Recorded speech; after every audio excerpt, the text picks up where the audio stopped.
PCR.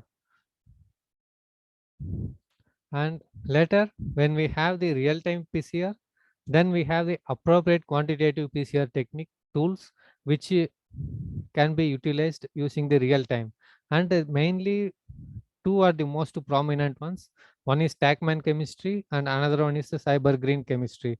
So if you take the Tachman chemistry, here it is a probe based. So for each and every gene of interest that we want to study, we need to develop a probe with one end, mostly 5' end, a fluorescent probes, and mostly at a 3' end, we have a quencher probe. So that probe molecule, when it is not being amplified, the quencher is so near to the fluorescent probe, so that all the fluorescence emitted by that fluorescent probe is being quenched by this quencher. Um, Most commonly used fluorescent probe is FAM, and most commonly used quencher is Tamra. Okay, so when the amplification is going on, this probe is hybridized onto the mm, template, and when the polymerase amplification is happening using the primers, this probe is being chopped off through the nucleus activity, and hence the fluorescence probe is emitted and it is kept distant from the binding tamara, means the quencher probe. So due to which the fluorescence is emitted and that fluorescence is detected in real time using the equipment. So those PCRs are called as real-time PCR, and that real-time PCR is used to accurately quantify the quantum of proportionate template being present in a two different samples. So that is how the quantification of a transcript, the gene of interest, has been developed all along.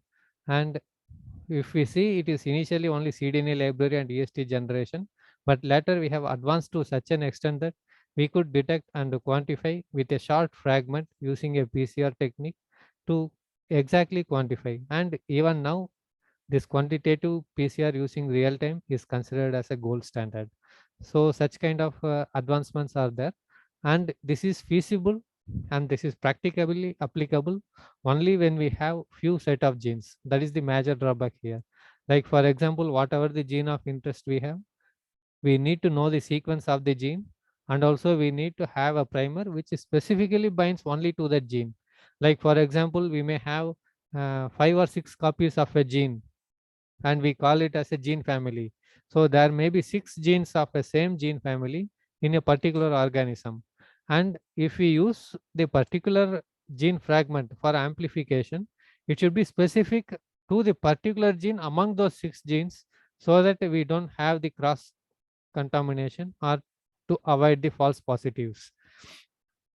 And so there came in the sequence based gene expression studies.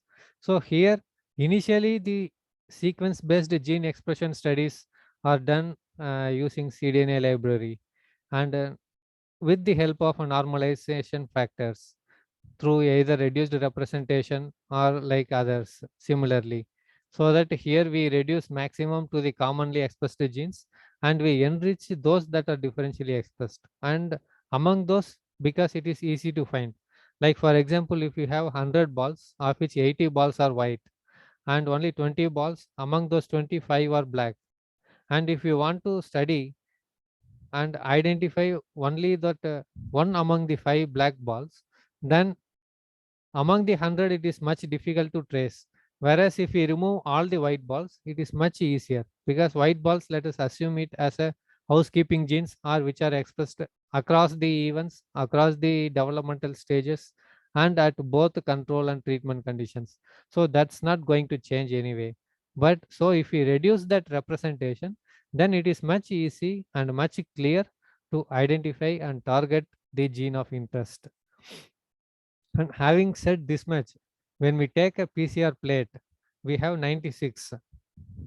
Why we have 96? Why we have 8 by 12 plates?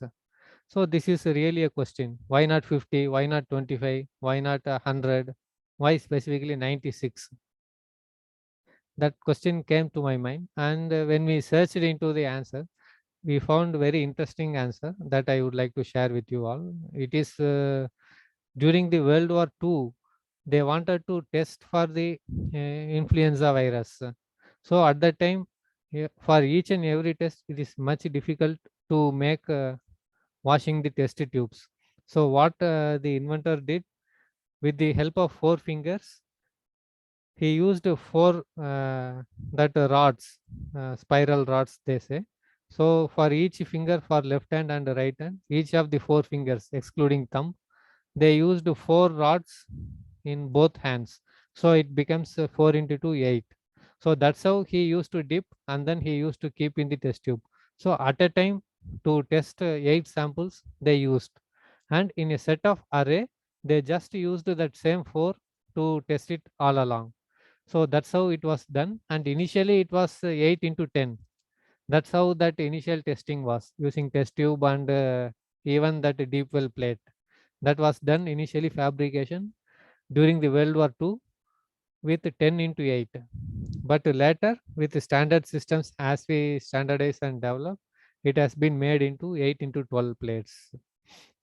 This is how the present day PCR plates or ELISA plates or other all molecular biology plates that have been evolved. And coming to large scale, after all these analysis and sequence based gene expression studies, much recently with the advent of NGS tools and techniques, we could generate both qualitative and quantitative expression studies using the RNA-seq approach based on this transcriptome. And here, if we see, the most key advantage with respect to this approach here is, um, even those genes that are unknown earlier can be studied here. That is the greatest advantage. Whereas for all other tools and techniques that are developed earlier, can be studied, can be used to study only when we know the gene and when we know the sequence of the gene. Whereas it is here only in this NGS tool, even we don't know a gene, whether it is present or not, or even we don't know the sequence of that gene, we could study about that gene and its expression pattern, or even after seeing the expression pattern, we can see what the gene is. So such a kind of a robust advantage is there in this technique, and that is why this tool had revolutionized the research with reference to molecular biology in the very recent times. Just in 5 to 10 years time, if you see, there is a huge tremendous developments where there are reports, thousands of reports, in fact millions when we take at global level, that uses this NGS tools for RNA-seq based transcriptome study, and where it has redefined the transcriptome. That's the part I am coming here. Since we have each and every tissue, like for example in this slide, if you see here the bottom graph, aleurone layer, starchy endosperm, flag leaf, so like that each and every tissues and each and every time points, they have a different set of expression patterns, and with that expression pattern the complete profile is changed. But earlier, since we are unaware that we could not able to distinguish the tissue at a cell level, we could not see what is the difference in that expression pattern. But now we could distinguish each and every individual cell. So accordingly, we can study the single cell transcriptome also now with the available techniques and tools as on date. So this has redefined how we see the transcriptome, because it is not just a one particular stage or at one particular organ or at one particular time point. It is even one single cell, we have a differential expression pattern. So we also need to respect that biology, and we need to understand why the difference is. So only when we have what the difference is, then we can put the next question, why the difference is. So here, with all the layers for all the transcriptome that has been obtained, it has been used, and now with this NGS data, this has been defined as a transcriptome atlas, which means in a particular cell, like say alleron, we call the alleron whole set of expression as a transcriptome. So we call as alleron transcriptome without our knowledge. But when we see deep into it, we have alleron transcriptome, we have grain transcriptome, we have leaf transcriptome. Okay. So which means we have multiple transcriptome for each and every tissue, or for each and every organ, or at each and every time point, or at each and every treatment, or at each and every environment. Okay, so when if we call each and every transcriptome, then we need to distinguish at a what stage, at what cell level. So as we go deeper, then the meaning changes. So that's why with the advent of NGS tools, they termed the complete set of transcriptome be called as transcriptome atlas, which means the complete what we defined earlier transcriptome now is termed as a transcriptome atlas, and what we now call as a transcriptome is at a particular time point, at a particular stage, or at a particular organ, or at a particular time point. So at a particular environment too. So with this much level of specificity and with this much dimensions, we have a difference in transcriptome that leads us to a better understanding. And hence, from that point of time, all the NGS based data, now we call it as a transcriptome atlas for the whole life cycle of an organism. And at any given point of time or a place or a space, we call it as a transcriptome. So this is where the definition of transcriptome itself is redefined with the advent of NGS tools and techniques. Say for example, if we see here in this triangle, it is alternatively similar to a Dijkstra's plot, because in case of bread wheat, we have three subgenomes, which is A, B, and D, that is kept at three corners of this triangle. And excuse me, at each of the corner, which is having green, orange, and purple color, they are specific only to that subgenome level expression. So only the B genome of the wheat expresses this. Only A genome of the wheat expresses this. And only the D genome of the wheat gives an expression of this. Whereas the gray area, which is at the middle of the triangle, is the uh, common genes, set of genes like housekeeping genes, where irrespective of the subgenome, it is being present.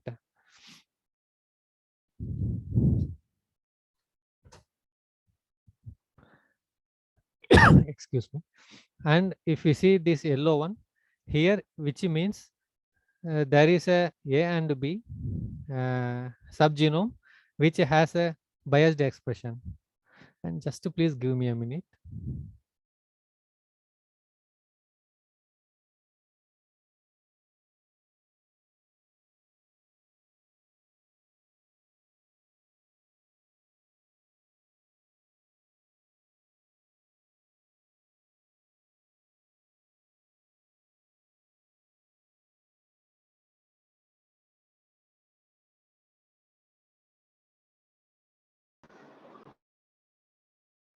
Hello.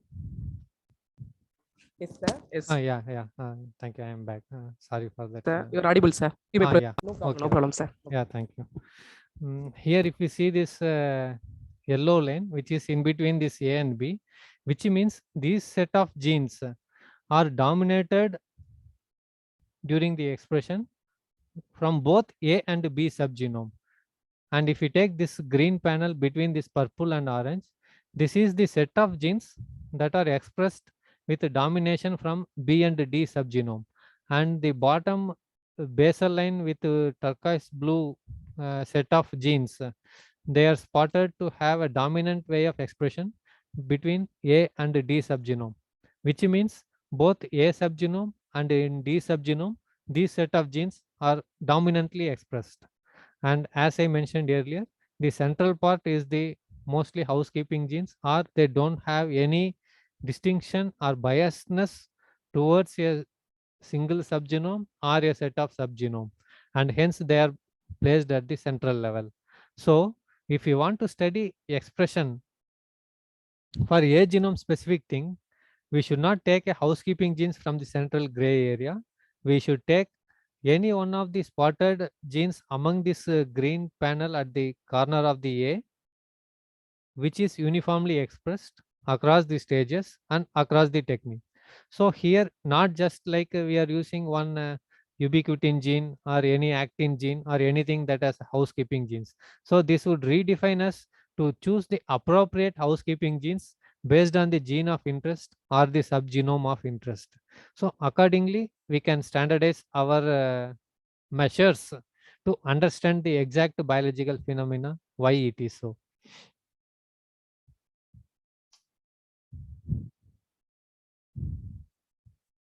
And similarly, coming to the next part of the transcriptome atlas, here I give this example as the rice. Here, if you see, it is not just at a genome level. Here, it is a diploid organism. Here, if you take, this is a root. In a root, we have different anatomical structures like root cap and epidermis, exodermis, sclerenchyma, cortex, and vascular cells, etc. So, to study the expression pattern at each and every cell layers, we are capable enough to isolate only those cell layers and to extract transcriptome at that cell layer and compare what is the difference between that, what difference in expression in that cell layer that makes it a cortex or that makes it an endodermis or that makes it an epidermis. So such a kind of a distinction at the cell level gives us a clear picture on the biological phenomena and how it is and why it is so. Suppose for example, this is advantages in agricultural crops. Like for example, if we take wheat, if aileron layer is advantageous, we can increase one or two aileron layers. Like for example, in case of barley, if we have 5 or 6 aileron layers, and if we could reduce that aileron layer to have more of endosperm, we can direct the differential expression pattern in such a way that we can develop crops with lesser quantum of aileron layers in barley. So depending on the need, we can modulate the expression pattern and thereby we can make it at anatomical level or at the whole organismal level. So these two transcriptome atlas are the role model where we can have an understanding that the three-dimensional expression pattern at the cell level or at intercellular level or at tissue level or even at organ level, that gives a much differential dimension and gives a thorough knowledge, and it throws us light on what happens in transcriptome and how these uh, first role players make the line of series of events that end at organismal level. And with this, I complete that basic part. And now coming to the second section of my talk, where I am going to discuss about the utility of the transcriptome to understand the biochemical pathways. So here at first, we have, excuse me, we have used this transcriptome at wheat grains to study and understand the pathway. Although here what I would say is initially we have studied to understand the development of wheat grain transcriptome using the two key developmental stages. One is at milk stage and the another one is at dough stage. So milk stage is the stage at 14 days after anthesis in wheat. Um, this is the stage where the grain growth is there and fully completely of milk liquid stage. And once after this, it slowly starts accumulating the proteins and endosperm in a solid format so that it makes to dough stage at a 30 days development. So if we take a whole development of a wheat grain, we can call it into 4 stages. First is anthesis. Next one is this early grain filling stage where it is in milky nature. And the third one is late grain filling stage, which is dough nature, dough stage we call it as. And the fourth one is the physiologically mature stage, wherein at that time the embryo also gets mature enough so that if you use it, it can be germinated into a full plant. This is the 4 key major stages. So what we thought was if we study at the 2 stages, Those that are not regulated are expressed at late grain filling stage and only at early grain filling stage, which means that they are at the end phase of the initial phase between anthesis to early stage. And those that are expressed in both, but few at increasing trend and few at decreasing trend, would be the key players between early and late grain filling stage. And those that are expressed only at late grain filling stage are those genes that are taking the grain development towards the maturity. So that with that intention, this study has been conducted, and to have more number of replicates, we collected almost genotypes from across the globe, uh, to representative samples. So we used 35 bread wheat cultivars from across the globe and used it to generate a transcriptome data, one at early grain filling stage and another one at a late grain filling stage. And these two transcriptome data sets are used to study the differential expression pattern with the help of RNA-seq approach. And here only those that are significantly differentially expressed. Significantly, I mean it is statistical significant at a false discovery rate cutoff of 0.01. These are values which are calculated computationally from the p-value. Okay, so those are used as a benchmark to identify the statistically differentially expressed genes, and then they are functionally annotated and subjected to Keck pathway mapping to understand what are all the key set of genes that are differentially expressed that have biological significance in addition to the statistical significance. So by doing this study, we have identified roughly around 8 to 10,000 genes that are differentially expressed between early and late grain filling. Then we distinguished according to 4 stages. First one, which are exclusively expressed only in early stage. Second one, which are expressed at higher quantum in early stage than late stage. And third one, that are higher expression in late grain filling stage, but it is also present in lower level at early grain filling stage. And fourth part is those that are exclusively present in late grain filling stage. So that will be used only for maturity. And the one which are present only in early grain filling stage are mainly involved in the development of the grain from the anthesis till the early stage. And those that are having a higher and lower expression between early and late are the most crucial players that are utilized in converting the milk stage to the dough stage. So accordingly, we distinguished, and then all these four were parallelly, separately performed for the functional annotation studies and the Keck pathway mapping analysis. So here, when we did Keck pathway mapping, we had a multiple set of pathways through Keck pathway mapping that are differentially expressed. So it is not that one single gene that would make or change a way. It is the set of genes that having a differential expression in a particular pathway leads to a differential pathway expression as such. So I underscore here the differential pathway expression. Differential gene expression is different from the differential pathway expression, which means the set of 10 or 15 genes of a particular pathway all will be differentially expressed. So then the question comes, then the confidence level improves for us to justify that these 10 or 15 genes which are associated with a particular pathway, which are differentially expressed at one particular stage, leads to the identification of that particular pathway being differentially expressed at the given point of developmental stage. So based on that, our analysis, we among all the pathways that we have identified, we found one key pathway on carbon fixation in photosynthetic organisms which are differentially expressed that we are interested on.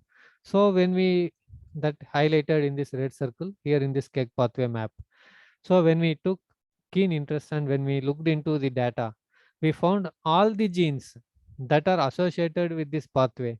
This pathway is a part of the whole carbon fixation pathway, where this is a C3 pathway and this is a C4 pathway. And interestingly, we found all the genes are differentially expressed in the wheat, and we know that wheat is a C3 plant. It's a model C3 plant. Then how come the C4 genes are being differentially expressed, that too in grains? So it should be either photosynthetic, and if photosynthetic also, why it is a C4 not a C3? Because leaves are known to be a C3 plant. So all those questions came into our mind. So then based on this enzyme values, EC values, we just pitched in to see what are all the genes that are tagged with those IDs, EC numbers. So then when we took out totally around 72. Second is முடிஞ்சிருச்சா? Okay. Thank you. Sorry, sir. No issues, man. Okay. Thank you. So here, if we see, there are 72 transcripts that are associated for these 5 or 6 enzymes that are being tagged for the differential expression levels. So when we took those 72 transcripts alone from that, and then when we studied parallelly to see what happens, why it is differentially expressed, and there are so many questions that we asked from here. It is not that after differential expression things got complete and then we sit and start writing manuscript. It is the questions that we put onto the data that we have generated gives us the biological interpretation, gives us the meaning, and gives us the biological insights on why it is so. So first is what and next is why. So when we mapped all these 6 or 7 enzymes which are present here onto the pathway, C4 pathway, because here it is given as a C4 pathway which is differentially expressed. C3 we can understand because it is there in late grain filling stage, it will not be there, and hence it is in early grain filling stage. But here it is very different. It is expressing.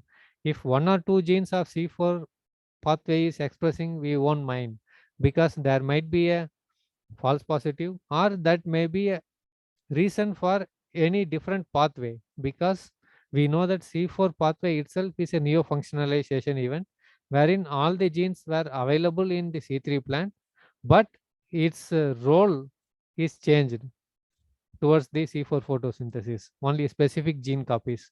Because all these genes, if we take, they will have 3 or 4 gene copies in a particular plant, in a single organism.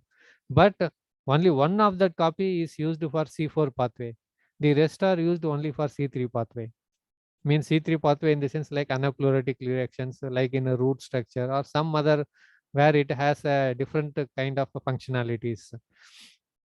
So interestingly, when we take all this enzyme code and then when we mapped onto the type of C4, because we have 3 C4 pathway types. One is NADP-ME, which means here this malic enzyme uses the NADP, and NAD-ME, it is a second type where it uses NAD as a cofactor, this malic enzyme. And the third one is a PCK type where it is a direct conversion from pyruvate. So among these 3 pathway, when we studied and mapped, we found that all this enzyme, it pertains to NADME subtype pathway. So then we are much interested to look into whether this NADME is occurring or not. If occurring, why it is occurring? Because it is a C3 plant. So when we took that 6 enzymes, one is a pep carboxylase. It has a 2 gene copies, so both are cytosolic, and aspartate aminotransferase, malate dehydrogenase, and NAD utilizing malic enzyme, and alanine aminotransferase. Here also 2 copies, and they are both are cytosolic, and PPDK. It is a phosphate orthophosphate dikinase. These are all the 6 genes as per that cake pathway mapping we took, and then when we mapped into that pathway, we found that this is associated with NADME subtype of the C4 pathway. And here I would like to share one interesting phenomena of this PPDK gene. This is one gene which has a dual promoter system, and among all organisms, this is the one of the few genes where they have 2 promoters for a single gene, and hence they have a 2 different transcripts depending on the tissue with which it is being expressed. So accordingly, the expression pattern will vary. Like for example, it has a second promoter in the intron 1, which means after exon 1. So the gene PPDK, it has a two promoter systems, one at the 5 prime of exon 1, the another one at 3 prime of the exon 1, which is intron 1. So in case of tissues that are photosynthetic, the uh, promoter which is at the upstream of the exon 1 gets activated and transcribed, so that this exon 1 is a signal peptide targeted for chloroplast.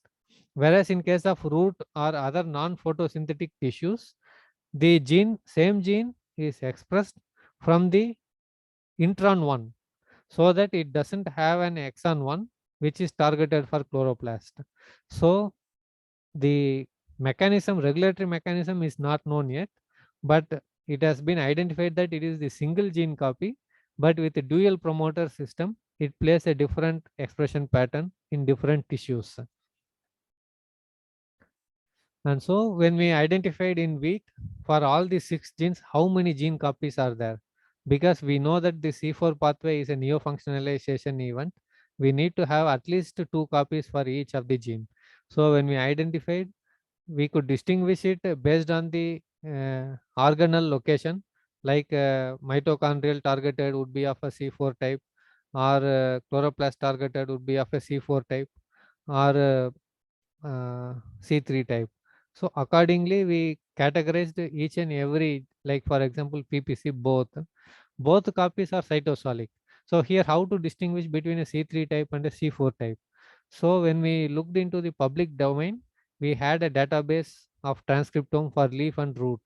So when we used which is expressed in leaf and which is expressed in root. So in case of leaf and root, both are expressed.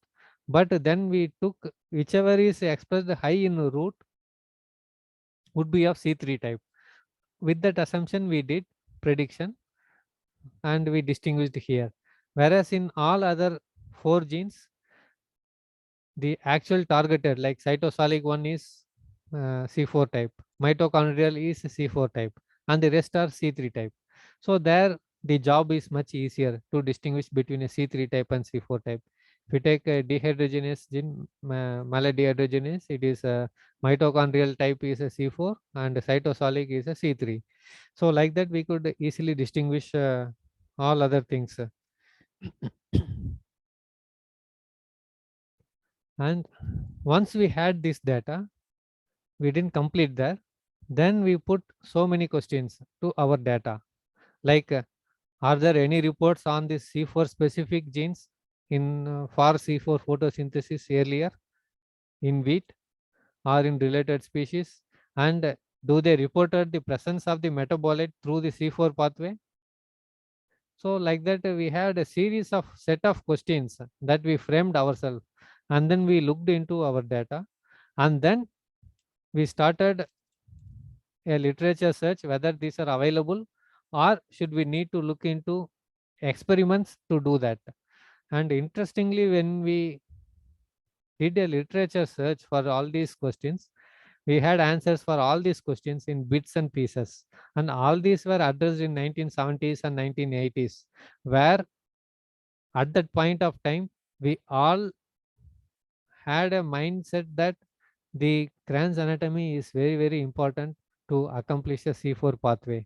So it is almost evident that if there is no Kranz anatomy, then there is no C4. So Kranz anatomy is almost equalized with the possibility for C4 photosynthesis. And all these reports are on metabolites, C14 labeling experiments, enzyme studies, all are reported during 1970s and 80s at that time. So after that, when they put a lock stating that wherever only Kranz anatomy is there, there only C4 exists. So based on that lock, no further research had happened. So it's really interesting for us. And then we looked into, and we took all the bits and pieces from the literature, and we organized and developed this study.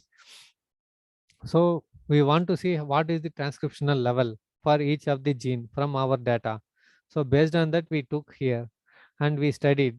And this is here, if you see in the B chart, uh, the purple level expression, this is one of the key symptomatic expression. Like for example, in cytosolic, this gene, if it is expressing, which means it is C4.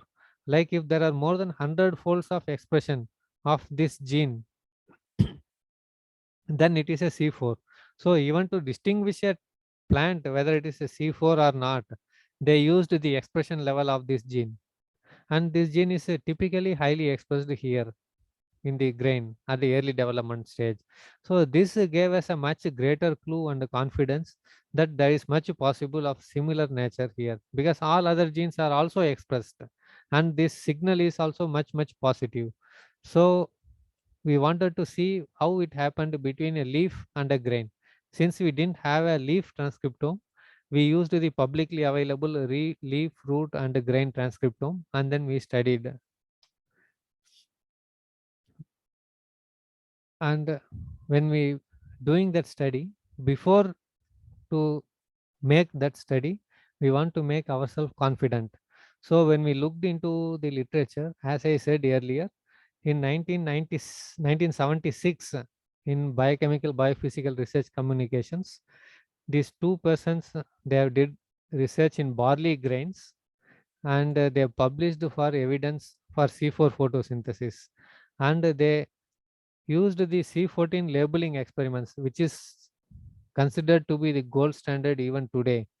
They studied and then they reported in their paper that although crans is not present in barley grains, it is possible to have two different photosynthetic mechanism. If it is feasible enough for physiologically, then it can happen in barley with C3 in leaf and C4 in grains. With that, they concluded, stating that it could be possible based on this gold standard experiment of pulse chase labeling. But still, at the time, it was a dogma that Kranz anatomy is a must to have C4 pathway. So at the time they concluded and they left it. And similarly, when we take on the other right hand side, this is the set of study made by team from HAU Hisar in India only, the single and Randir Singh. So this team, they studied the same similar kind of study in case of wheat in India, and they also proposed both enzyme assay and C14 labeling, and stated that it is possible to have a C4 type in case of wheat grains, but crans is not there. And it is at the time in 1984 to 87, at the time the report stating that crans is very important for C4 mechanism. So after that, this research didn't progress further. So as we said earlier, we took leaf and grain tissues and then we studied the expression pattern. So if we see, this is the interesting finding. Like if we take a pep carboxylase in leaf, we have the high expression of the gene copy, which is identified as a C3 type, which is more expressed in root. Whereas, although here in grain also it is expressed, we see the expression pattern of the C4 specific genes in case of grains. It is very high when compared to the leaves. So this gave us a high confidence that the expression is there at our transcriptome data, evidence is there in our article, and the C14 metabolite experiment and the enzyme assay experiments are there, reported in 1976 and 1986 itself. So this is from the public data also. When we see in leaf and grain, how the difference is. If we see here, this is having a very significant expression. Like for example, if we compare with the leaf, it is a clearly distinctly high expression in grains. So like that, we also studied for Rubisco and pep carboxylase Rubisco ratio between the leaf and the grain. and it gave more than 10,000 fold difference. So these evidences had increased our confidence to dig further into the data and into the biological finding, why it happens and whether really C4 is there or not. So based on that question, when we found only in 2001 and 2, there were reports that are published in Nature stating that C4 is not necessarily possible only in Kranz anatomy. Even without Kranz anatomy, C4 could accomplish.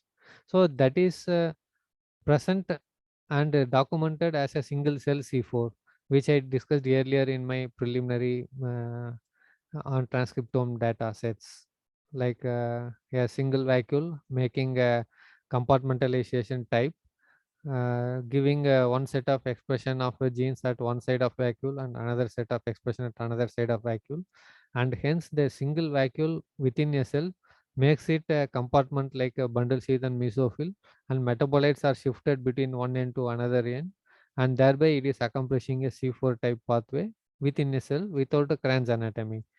And parallelly, within a year or so, they also identified that even in C3 plants, in non-leaves like stem and petioles, the C4 type mechanism is present. So these two were published in Nature. So this gave us a great evidence that it is not necessarily to have a Kranz to have a C4 pathway, which means those who had published in 1976 and 86, they are really much wonderful publications, but due to certain dogma, they are not taken forward. And when we are digging onto the literature, we found much interesting results. Like here, if we see in 1924, Bose from Bose Institute, Calcutta, he only established that later, Bose Institute, but before that, he was working there in Calcutta. So there, he studied with Hydrilla verticillata, and he found that malic acid, which is a C4 carbon, which is used as a carbon donor than a carbon dioxide for the plants to make photosynthesize, hydrilla. And at that time, although he is a physicist basically, how cleanly he had done a physiological experiment in 1924 without any C14 labeling, without any facilities. We can just imagine 100 years before. It's really unimaginable, but they did with a simple foolproof method. And advantage here is it is an aquatic system. So he replaced water with 4% malic acid, 8% malic acid, and 12% malic acid. Okay, so accordingly he did, and he plotted the graph. And when he plotted the graph, it resembled the similar to the CO2 conditions in normal water. So in malic acid, there is no CO2, malic acid is utilized and it is released as a CO2, which is during a C4 photosynthesis, which is unaware at the time whether it is a C3 photosynthesis or C4 photosynthesis, because only in 1955-56 we have identified the C3 pathway, and in 1966 we have identified the C4 pathway. So if at all this work had been taken forward, we would have identified C4 pathway at first. Probably Bose himself would have identified, but I don't know why it has not been taken up forward. But only in 1980s it was realized that the C4 could have happened in Hydrilla verticillata, and it is not known at the time that 1920s this work was done, and from India, a single man. And probably I think if you see his Voice of Life or other talk, he would have mentioned, Dr. Bose, that once during a conference when he presented uh, his findings on the role of music on the growth of plants. So at that time they said, you are a physicist, you doing much better work in physics, so you concentrate on physics than on physiology. But still, he didn't lose his passion, cutting across the disciplines and the subjects from physics to physiology. He is well-known physiologist much later, and he is recognized in India more for his contributions for physiology also from the biological side. Although he is well renowned physicist, and he is recognized on par at international level for his contributions in the field of physics, his contributions in physiology is not forgotten. And coming to further things, so in case of pep carboxylase, when we take both are cytosolic copy, we know based on the distinction between a root expression and a leaf expression that it is a C3 type or C4 type. But we want to know whether the sequence can be used to distinguish whether it is a C3 type or C4 type. And when we studied about that literature, we found a report published in Nature Communications in 2013 stating two single amino acid substitutions were identified when comparing the C3 plant and a C4 plant, so that they are associated with the functional relevance for the C4 type and for the C3 type. So they identified the conversion of R to G, means arginine to glycine, is a single amino acid substitution where this glycine G is found only in a C4 plant and this arginine is found only in a C3 plant. And similarly, the another amino acid substitution he identified. But I focus here because it is this that we are going to study further here. And interestingly, we want to see how it is present, whether it is R or G to identify in our system. So when we took at the time we used all the whole genome available from bryophytes, pteridophytes, gymnosperms to all the species where we have the whole genome. So when we studied, we found that all the copies of pep carboxylase present in bryophytes till this bambusoidea, we have only R, which means arginine. But after brachypodium, when we come to Triticeae, it is where the barley and the wheat are there. They don't have R. So when we see interestingly what it is, then we found that in that place for the C4 specific copy, it is S, serine, but not R nor G. So we were much interest and we are clueless. So we can neither say it is a C3 type nor a C4 type. The another copy is R having a C3 type, which is higher expression in roots. But what is the evidence for the other another copy? So we studied all the pep carboxylase gene which are available in the public domain, and we found a few more alleles for that particular single amino acid substitution, and we identified they were to be Q, S, and I. And interestingly, one of the panicum species had the same amino acid substitution as in case of wheat. So that gave us a confidence to move forward to state that it also has C4 type pathway. So each and every question when we put, we had few more questions. So when we dig in, we had a different kind of literature stating a different response. So when we studied the literature in 1970s, they published there are two cell layers in wheat grains that are photosynthetic in nature. One is cross cell, another one is tube cell. It is present in the pericarp of the grain, inner pericarp of the grain. And they studied the scanning electron microscopic images and tunneling microscope TEM, SEM and TEM images, and they showed the presence of chloroplast in both cell layers, which means in case of C4, only one cell layer should have a chloroplast.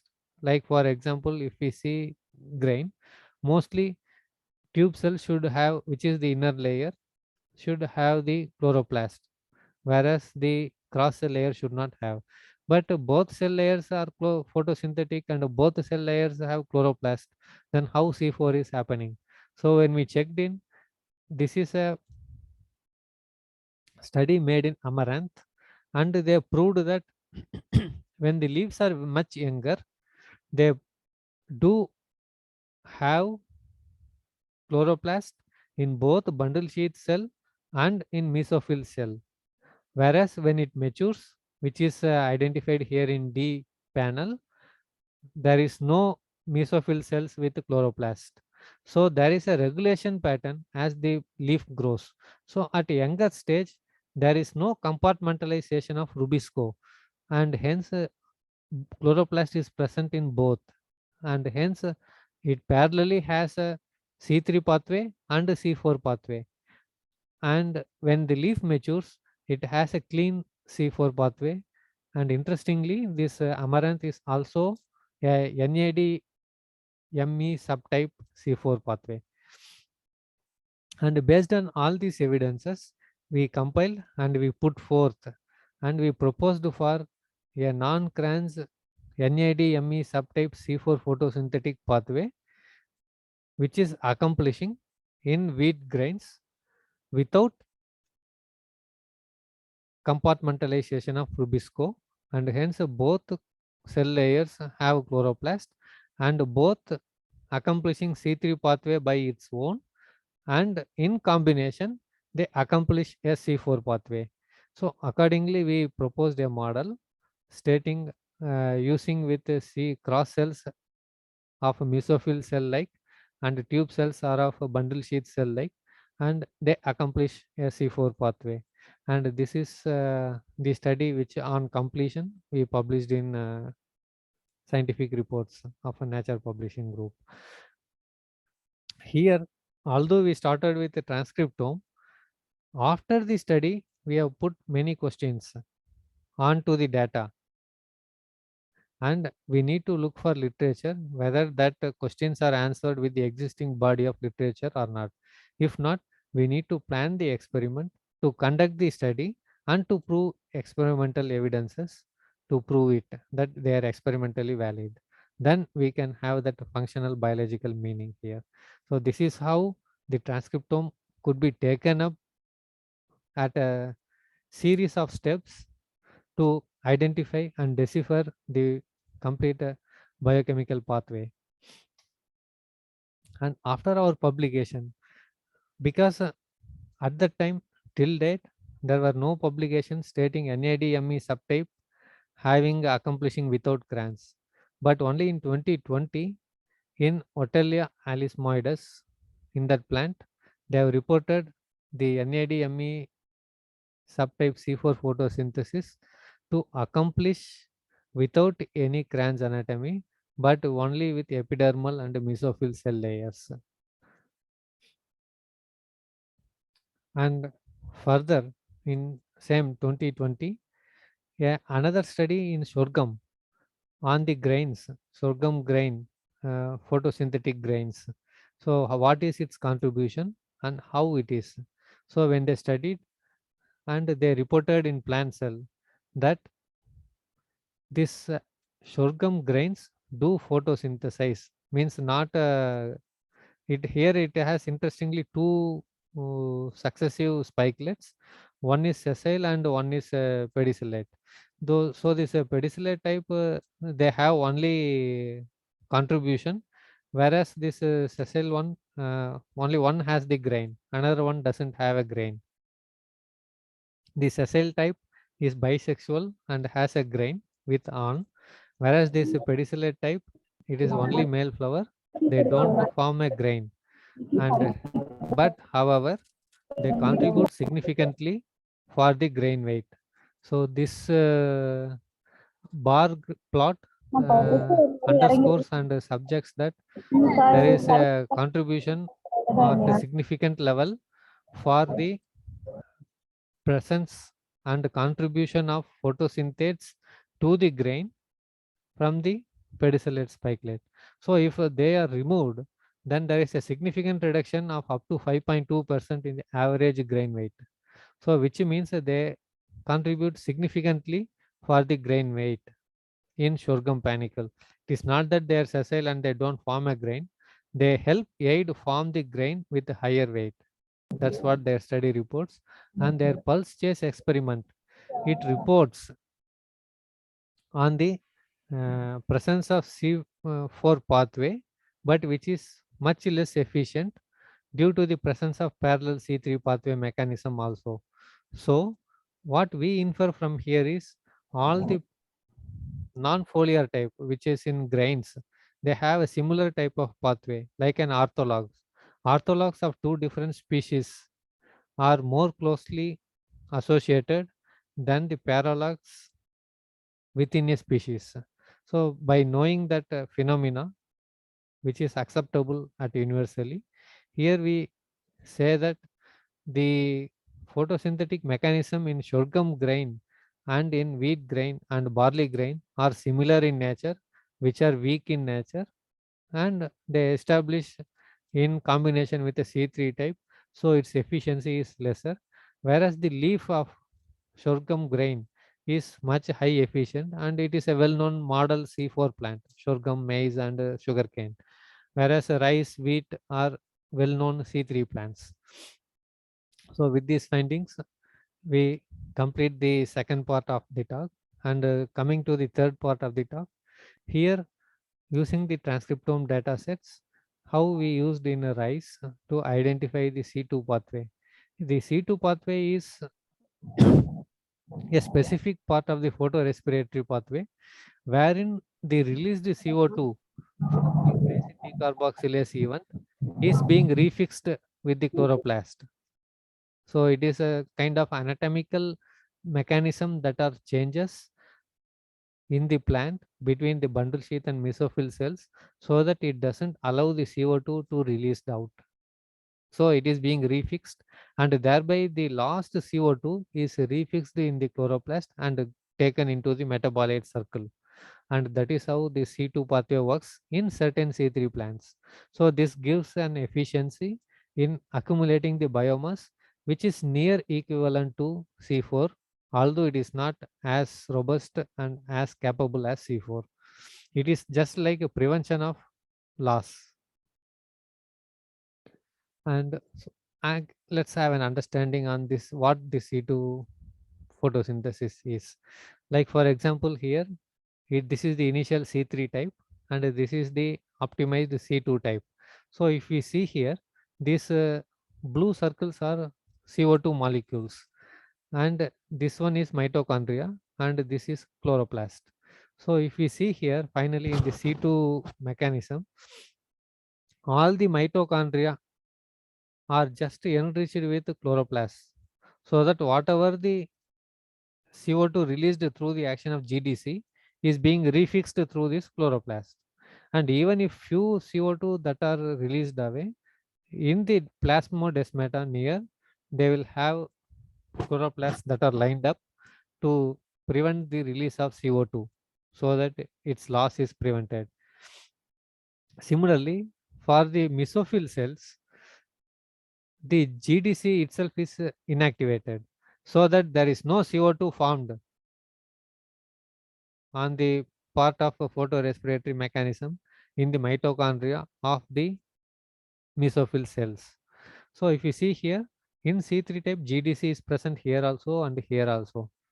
Whereas if we go here, the expression of a GDC got cut off during the functionalization event.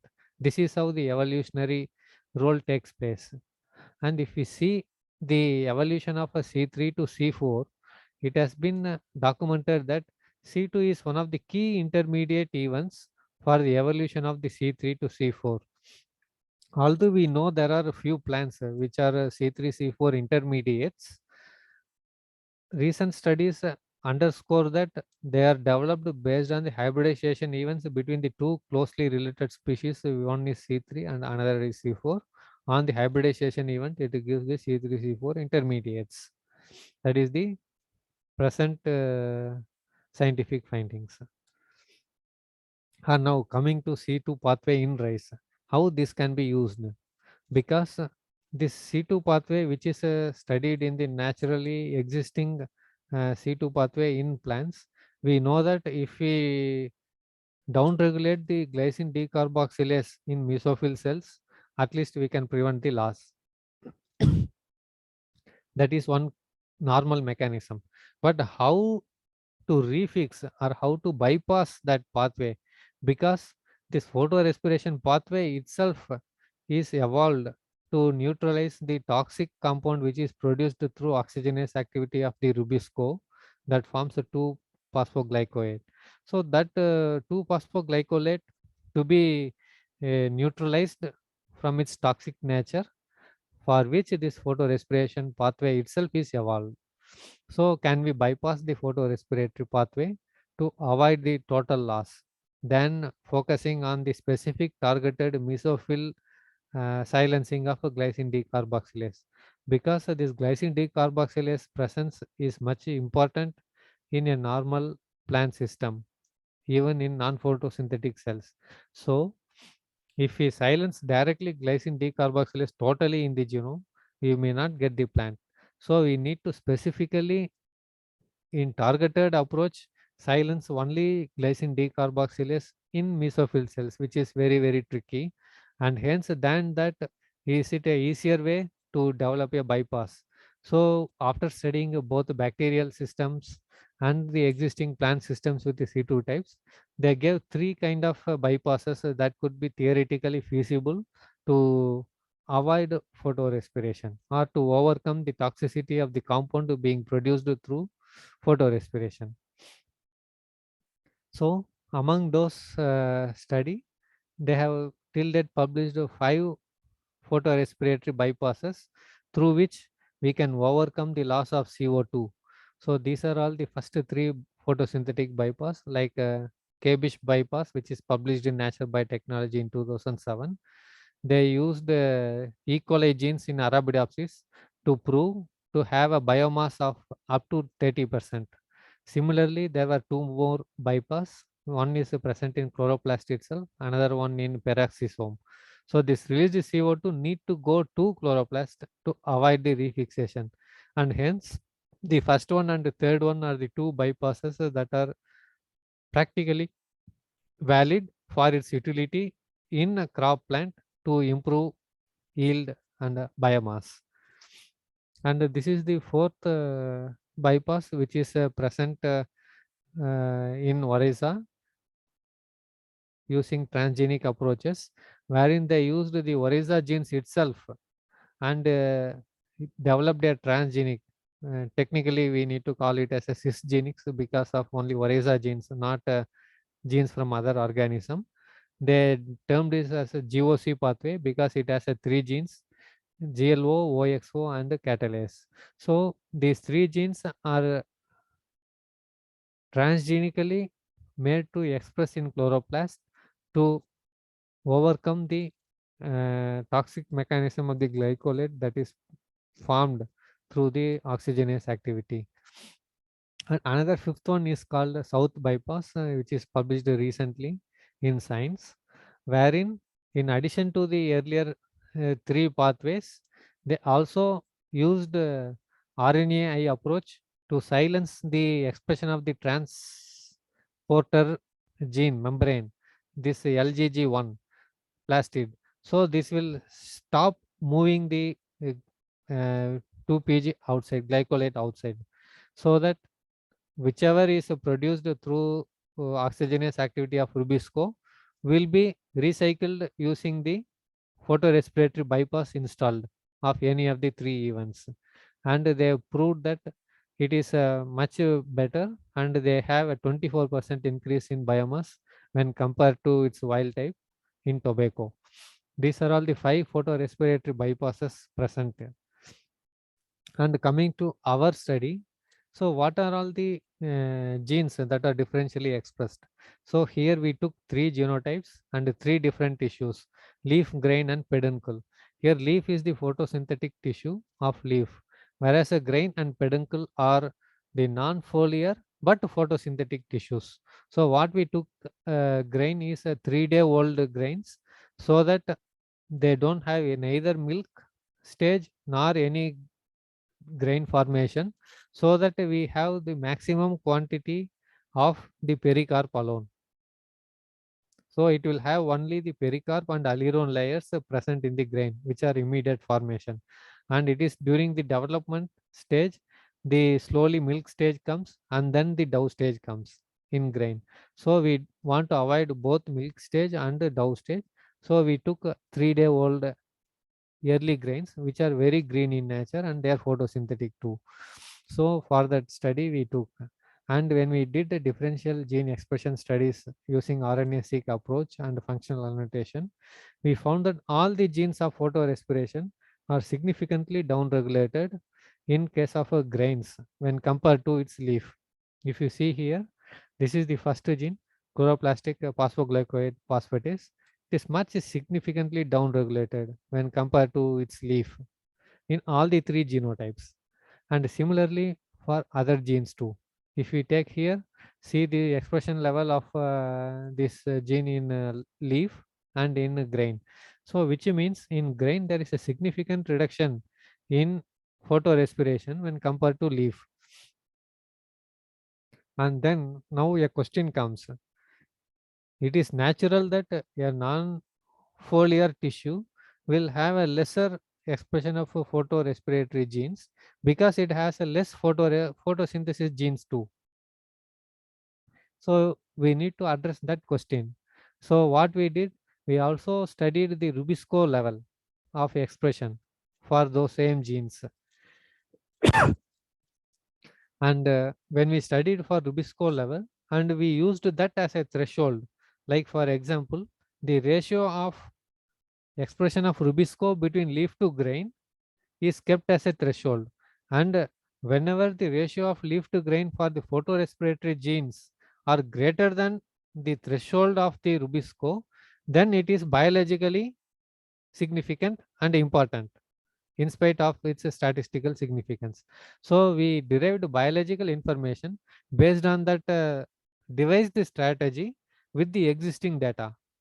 So with the existing data, we could do that because we had the whole transcriptome for the grain, which is not feasible if we would have gone for a real-time PCR or any other techniques. That is the advantage which we practically felt when we are doing our study here. And if we see this GDC, glycine decarboxylase, it is significantly downregulated.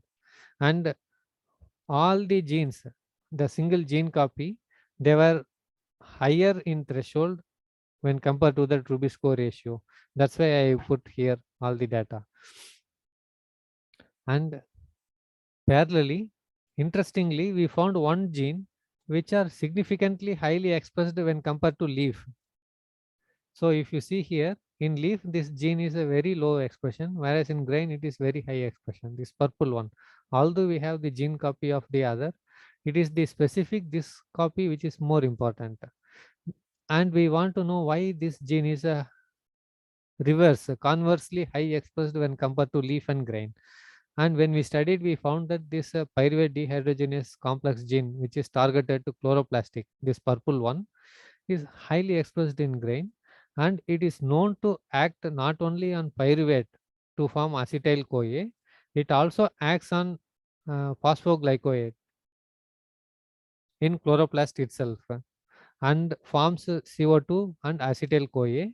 Thereby, the CO2 uh, released through the conversion of this 2PG glycolate and glyoxylate is directly utilized for the Rubisco for refixation of the CO2 within chloroplast itself.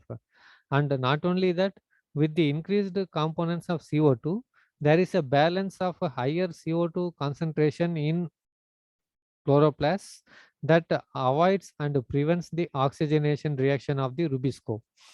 With that proposal, we postulated that it would be a possible mechanism wherein it has an implanta photorespiration for bypass in rice grains but not in leaves, so that it converts the glycolate or glyoxylate into acetyl CoA and CO2, and that CO2 is used for refixation and also to enrich the CO2 concentration in chloroplast to prevent oxygenation reaction.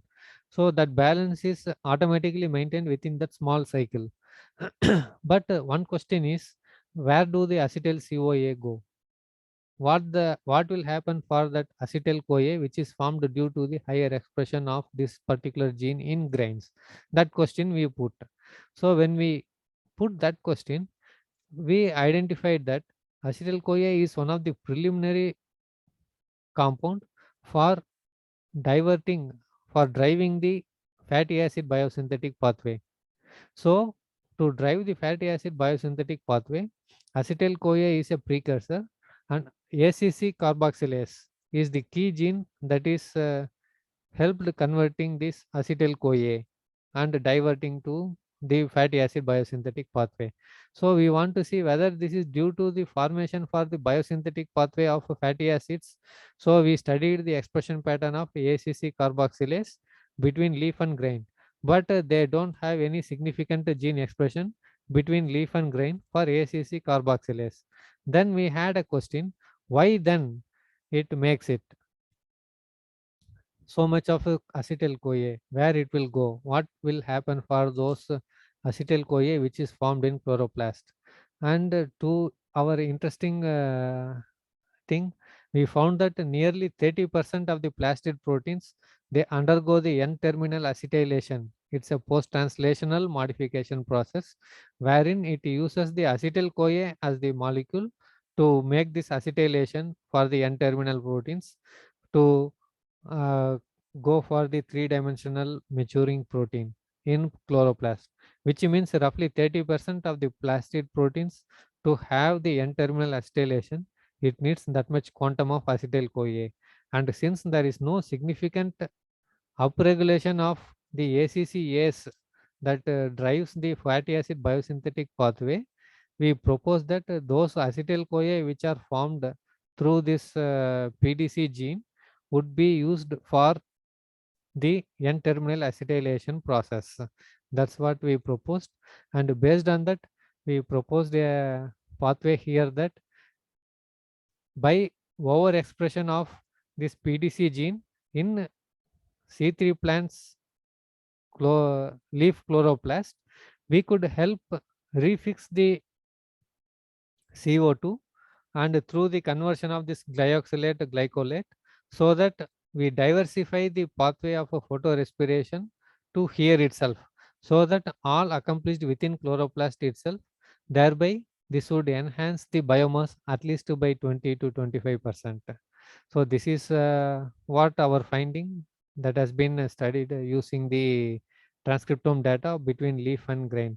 So based on this hypothesis, we need to functionally prove that a leaf having a higher expression of this gene would help divert or would help drive the photorespiratory pathway away from that photorespiration to the photorespiratory bypass, and hence we call it as an implant of photorespiratory bypass because it is already accomplished in the rice grain tissues. Only when we do transgenic research using the same gene in leaf system of C3 plants, we will have the validated results. So that will take time. But based on this, we propose that it is an implant of photorespiratory bypass, which can help as a proof of concept to develop C2 rice or C2 wheat or any plant with the C2 mechanism to have higher biomass and higher yield for yield improvement. Thereby we can have higher productivity. And this developing this transgenics would help bypass the photorespiratory carbon loss, and also it will recycle the toxic compound which are produced through oxygenase activity. And how it would work, because if you see the overall uh, balance sheet of the solar energy which is incipient and till the biomass, if we see in case of C3 plant, there is a loss of 6% through photorespiration, which is 0 here. So if we assume that even in 6%, if we do some 50%, so 3% is added. Even if you assume 25% of the photorespiration is checked, then we have 1.5%. So if we add 1.5% in the biomass, it will almost equalize to C4. Only thing is C4 can work in extreme environment conditions also, but this modified C2 plants might not work in the extreme environmental conditions too. So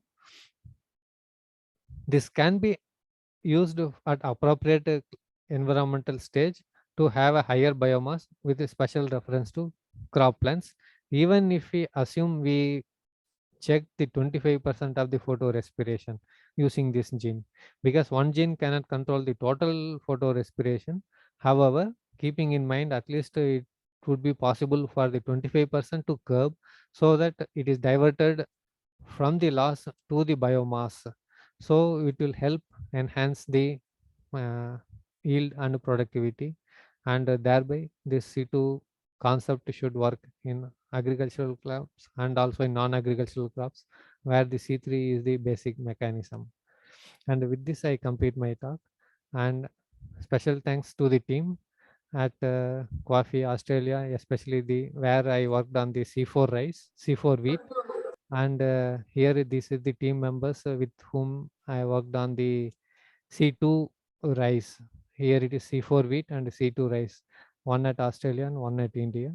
And I acknowledge the DBT for the fellowship through which I could do that C4 in wheat using transcriptome studies.